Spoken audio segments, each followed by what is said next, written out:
قل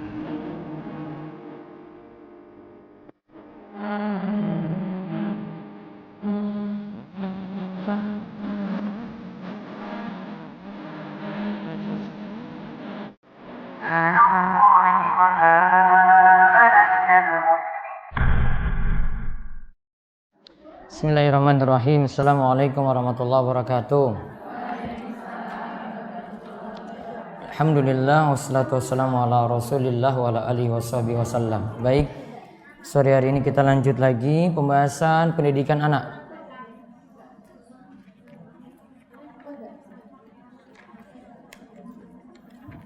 Sampai pada halaman 60 apa 61?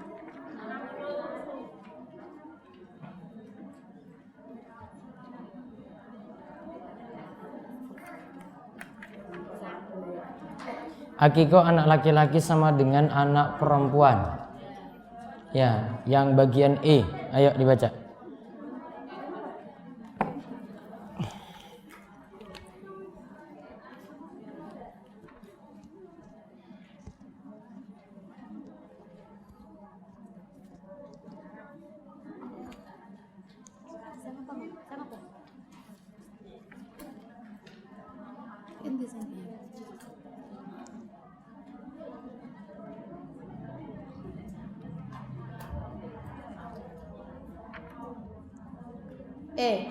Apakah akikoh anak laki-laki sama dengan anak perempuan?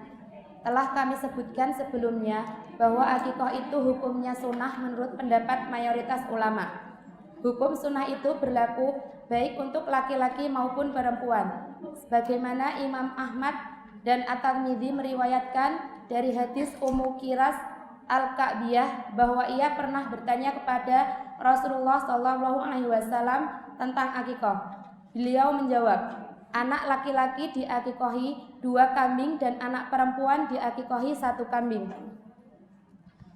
Diriwayatkan oleh Ibnu Abi Syaibah dari hadis Aisyah radhiyallahu anha, Rasulullah telah memerintahkan kepada kami untuk mengakikohi anak laki-laki 2 ekor kambing dan anak perempuan 1 ekor kambing.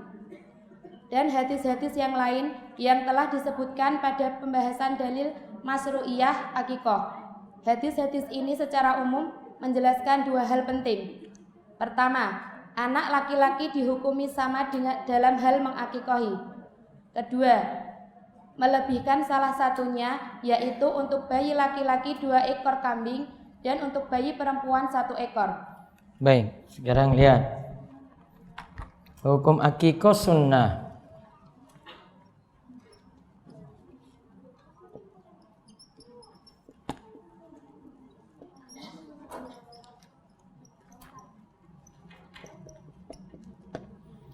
Sunnah ini berlaku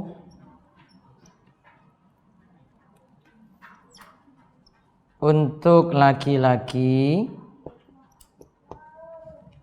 maupun perempuan.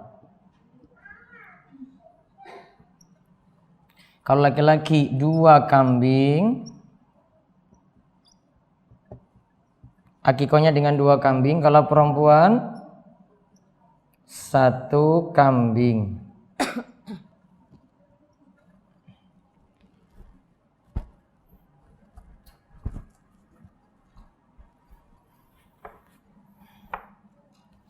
Jadi sama-sama sunnah. Laki-laki ya sunnah, mboten wajib. Yang bayi perempuan yang lahir juga sunnah, mboten wajib.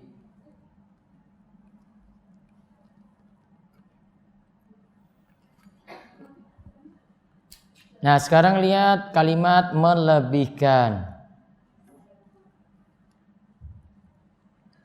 Melebihkan salah satu dari keduanya itu adalah berdasarkan lahiriah hadis-hadis yang disebutkan, juga merupakan pendapat Ibnu Abbas, Aisyah, dan mayoritas ahli ilmu dan ahli hadis.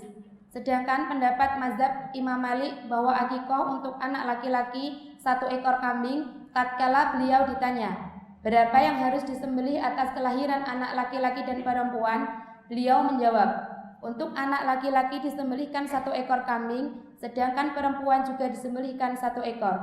Beliau memegang pendapatnya berdasarkan hadis-hadis berikut. Diriwayatkan oleh Abu Dawud di dalam sanadnya dari hadis Ibnu Abbas radhiyallahu anhuma, Rasulullah shallallahu alaihi wasallam telah mengakikahi Al Hasan dan Al Husain dengan 1 ekor biri-biri. Nah, biri-biri itu domba. Terus diriwayatkan.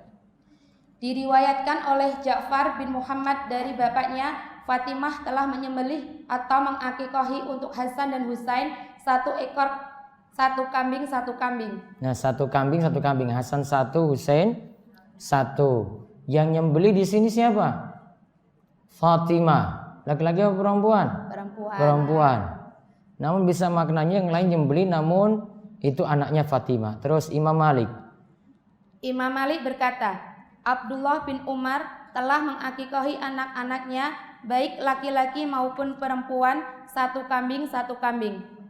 Kesimpulannya adalah bahwa orang yang diberi rezeki dan kenikmatan dari Allah hendaklah ia menyembelihkan untuk anak laki-laki 2 ekor dan untuk anak perempuan 1 ekor. Sebagaimana yang ditetapkan oleh Nabi Shallallahu Alaihi Wasallam dalam urusan melebihkan di antara keduanya. Maka barang siapa yang kondisi ekonominya pertengahan atau di bawah standar, maka cukuplah baginya menyembelihkan 1 ekor kambing untuk anak laki-laki dan juga anak perempuan 1 ekor. Jika dia telah melakukannya, maka akan mendapatkan pahala dan telah melaksanakan sunnah. Wallahu a'lam. Baik, sekarang lihat. Nanti hukum akikoh ini dibagi, ada yang mampu.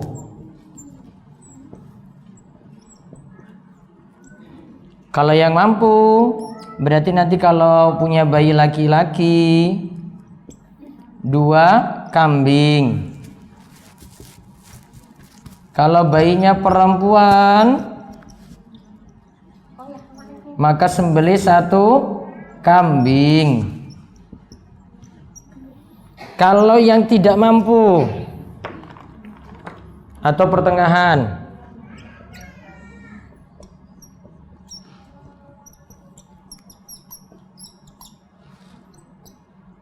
yang tidak mampu atau pertengahan,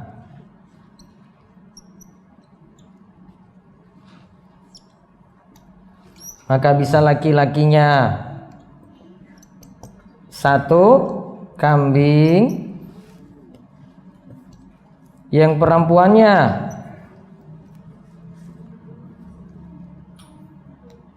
1 kambing.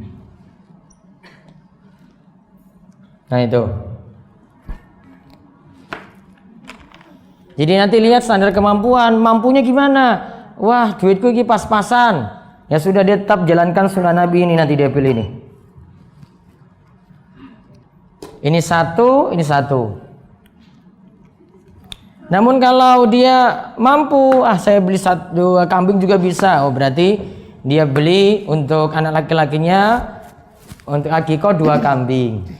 Atau bisa jadi lihat kambing yang harganya lebih murah. Yang penting sudah di atas 1 tahun. Kambing apa berarti yang dipilih? Hah? Yang lebih murah kambing apa? Betina. Kambing wedok. Nanti dipilih 2 ekor. Untuk ini juga sah, dapat. Walaupun kambing jantan ya dibanding betina lebih afdol kambing jantan. Jadi intinya laki-laki dan perempuan itu dibedakan. Manut pada dalil seperti tadi. Lompat ke halaman 62. Makruh memecah tulang hewan akikah.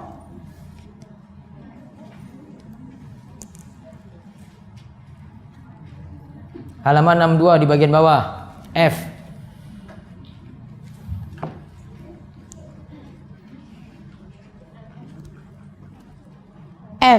Makruh memecah tulang hewan akikoh. Di antara perkara yang hendaknya diperhatikan dalam perkara mengakikohi anak adalah tidak memecah sedikit pun tulang hewan sembelihan, baik ketika menyembelih atau ketika memakannya. Setiap tulang dipotong pada persendiannya tanpa menghancurkannya. Berdasarkan hadis yang diriwayatkan oleh Abu Dawud dari hadis Ja'far bin Muhammad dari bapaknya bahwa Nabi SAW pernah bersabda di dalam masalah akikoh yang dilakukan untuk Hasan dan Husain, berikanlah sepotong kaki dari akikoh kepada suku ini, makanlah dan berilah makan, dan janganlah menghancurkan tulang darinya. Nah lihat catatan kaki 16, hadisnya dhaif. Ya hadisnya itu dhaif, berarti masalah. Maka pembahasannya tidak dilanjutkan. Maka kesimpulannya, tulis kesimpulannya Bu yang F ini. Tidak ada larangan memecah tulang hewan akikoh. Tidak ada larangan memecah tulang hewan akikoh.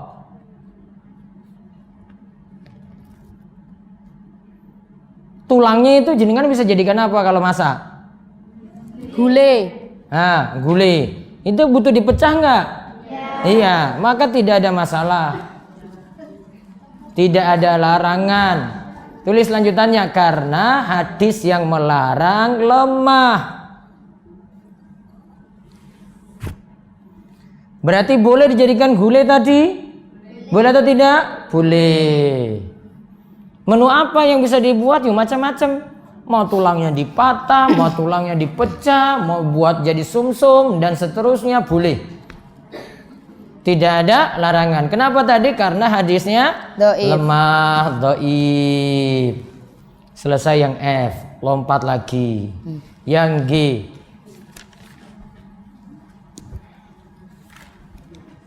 Hukum-hukum umum. Hukum-hukum umum seputar akikoh. Berikut ini hukum-hukum umum yang terkait dengan akikoh yang harus diperhatikan. Urutannya adalah sebagai berikut. 1. Para ulama sepakat bahwa yang diperbolehkan dalam akikoh adalah apa saja yang diperbolehkan juga di dalam udhiyah. Sedangkan yang diperboleh dalam udhiyah adalah sebagai berikut. Hendaknya hewan tersebut telah berumur 1 tahun dan masuk 2 tahun, yaitu biri-biri atau kambing. Jika biri-biri tersebut bertubuh besar dan gemuk, maka boleh meskipun masih umur 6 bulan. Dengan syarat sekiranya bercampur dengan yang telah umur 1 tahun, maka tidak tampak perbedaannya. Sedangkan kalau kambing maka tidak sah kecuali telah berumur 1 tahun dan masuk tahun kedua dalam keadaan apapun. Nah berarti poin pertama ini kesimpulannya garis bawah yang di atas itu. Hendaknya hewan tersebut telah berumur 1 tahun dan masuk 2 tahun. Kecuali domba. Domba bisa 6 bulan. Nah, kalau kita kan ada kambing Ji. Kambing Jawa itu minimalnya sudah masuk 1 tahun, jalan tahun ke-2. Terus baca lagi di bawahnya.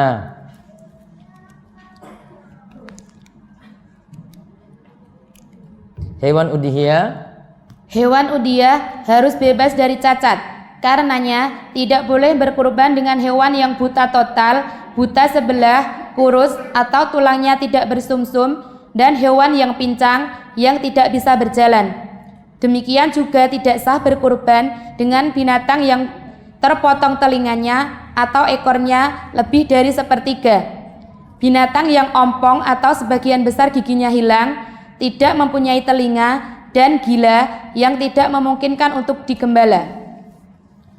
Adapun cacat yang didapati selain yang telah disebutkan, maka tidaklah mengapa, seperti telinganya sobek atau tanduknya pecah atau pincang, namun masih bisa berjalan ke tempat penyembelihan. Juga yang berjalan dengan 3 kaki, gila tapi masih mungkin untuk digembala, ompong tapi sebagian besar giginya masih ada, atau binatang yang telinga dan ekornya terpotong tapi tidak sampai 1/3-nya. Semuanya itu boleh untuk dikurbankan. Nah kalau boleh untuk kurban maka boleh untuk akikoh. Berarti kalau cacatnya didapati pada kurban itu ada, maka tidak boleh juga pada akikoh. Cacat yang tidak boleh ada. Ini yang pasti.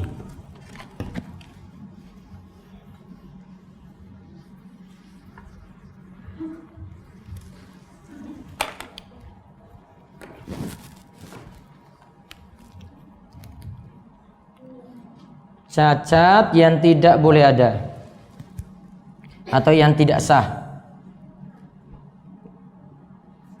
1. Buta sebelah.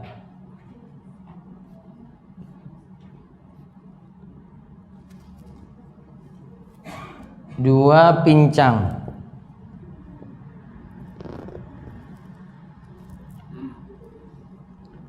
3. Sakit. 4. Sangat kurus.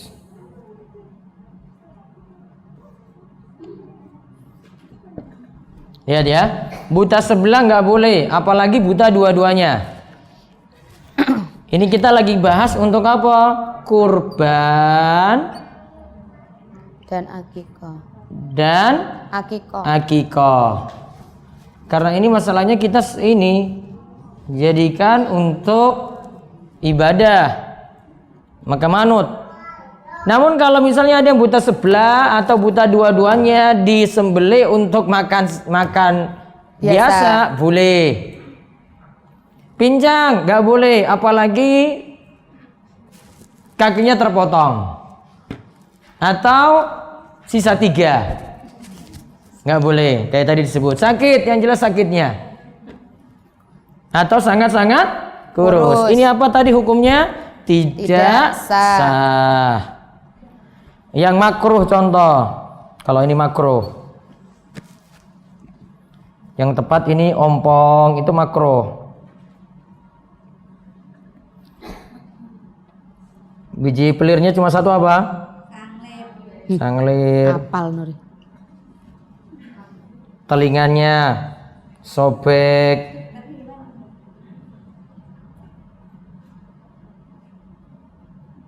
Makruh.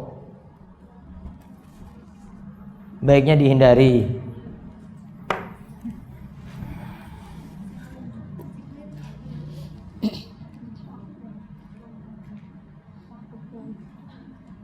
Nah, terus yang ketiga.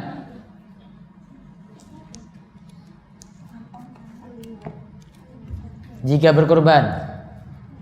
berkurban dengan sapi atau kerbau, maka tidak sah kecuali jika telah berumur minimal 2 tahun dan masuk umur ke-3 tahun.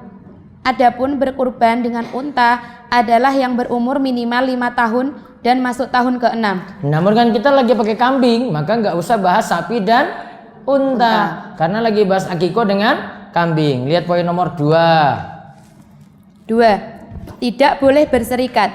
Misalnya 7 orang berserikat dalam 1 unta untuk melaksanakan akikoh. Sebab jika berserikat itu diperbolehkan, maka maksud dari mengalirkan darah sebagai kurban untuk anak tidak akan tercapai. Nah, kita bahas tentang kambing, maka tidak perlu pakai sapi untuk akikoh.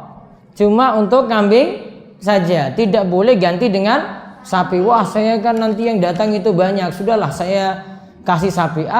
Ada yang nggak mau makan kambing, nggak bisa makan kambing. Ya tetap harus ada kambing di situ. Sapi cuma tambahan saja berarti daging sapinya. Terus yang ketiga. 3. Diperbolehkan menyembelih unta atau sapi sebagai ganti dari kambing dengan syarat penyembelihan tersebut untuk 1 orang anak. Nah, untuk 1 orang anak aja berarti. Anaknya lahir 1, terus dia nyembelih apa? Sapi atau unta. Nggak boleh nanti patungan dengan yang lain. Ini bukan masalah kurban. Namun pendapat yang ketiga ini diberikan keterangan. Yang tepat akikoh hanya dengan kambing.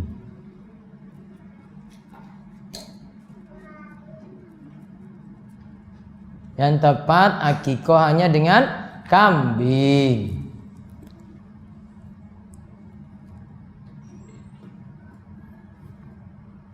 Nah, lompat lagi. Karena pendapat beliau sini lemah. Terus yang keempat, halaman 64.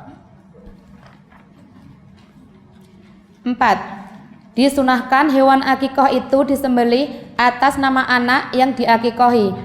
Diriwayatkan Ibnu Al-Mundhir dari Aisyah radhiyallahu anha bahwa Nabi Shallallahu alaihi wasallam bersabda, "Sembelihlah atas namanya anak yang dilahirkan dan ucapkanlah dengan menyebut nama Allah, ya Allah bagimulah dan kepadamulah ku persembahkan akikoh di si fulan ini. Situ sebut nama anak, berarti anaknya punya nama dulu. Ya, namanya Muhammad. Berarti bismillah Allahumma laka wa ilaika hadhi akikatu Muhammad. Fulan di situ diganti apa? Muhammad. Misalnya Ruwaifi, bismillah Allahumma laka wa ilaika hadhi akikatu Ruwaifi. Jadi nama anaknya yang disebut, bukan nama orang tuanya, namun nama anak.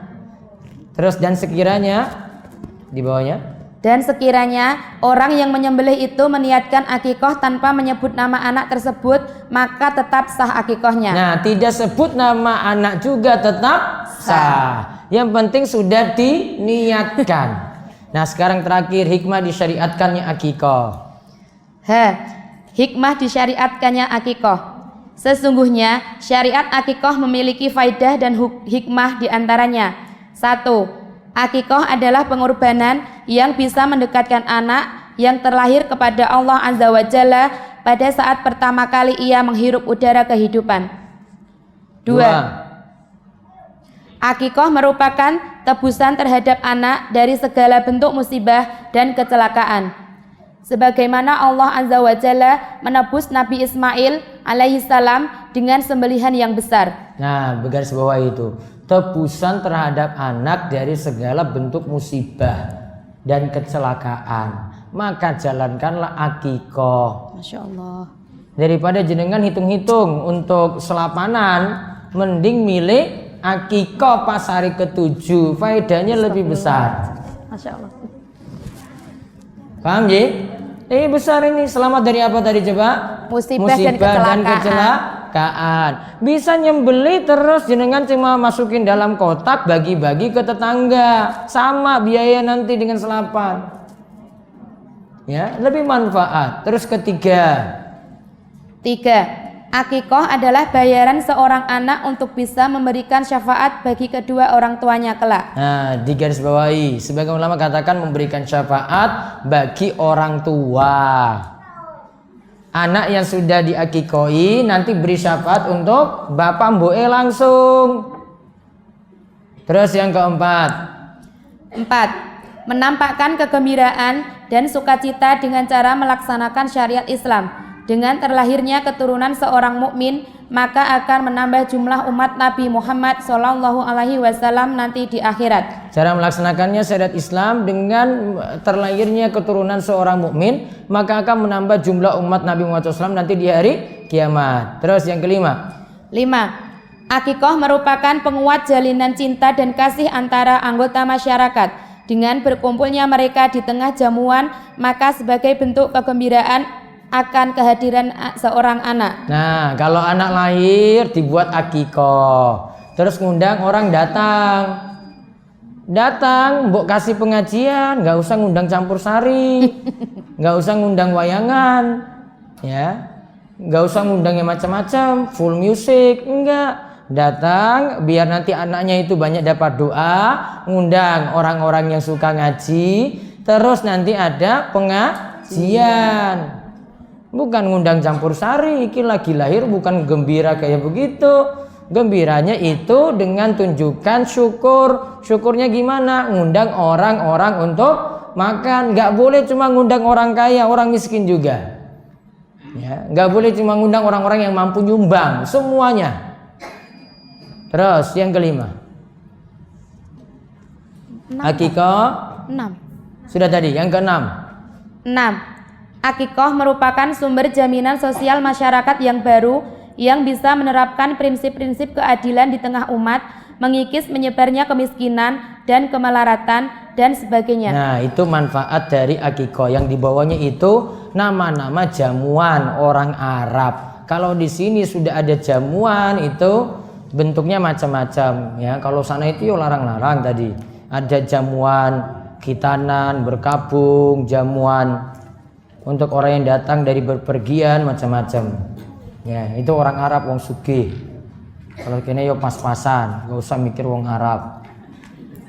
Sana itu kalau nyambut tamu yo nganggo kambing. Minimal lagi kambing apa daging. Langsung seekor itu disajikan untuk tamu. Kalau kita yo sederhana. Baik, cukup ya. Minggu depan libur satu kali untuk Jumat sorenya karena ada daurah. Diundang untuk hari Ahad besok semuanya ikut daurah, bukan orang luar saja. Yang sekitar sini boleh datang untuk ikut daurah hari Ahad jam 7 sampai jam 2. Kalau repot anaknya ditinggal, bawa anaknya ke sini, nanti ditanggung makan. Mau rame-ramein sini sore ya. Besok Ahad pagi sampai sore. Demikian yang kita bahas. Mugi-mugi manfaat, anak-anaknya soleh soleha dan jadi qurrata a'yun. Kita tutup kalian doa kafaratul majlis. Subhanakallahumma bihamdika asyhadu an la ilaha illa anta astaghfiruka wa atubu ilaik. Assalamualaikum warahmatullahi wabarakatuh.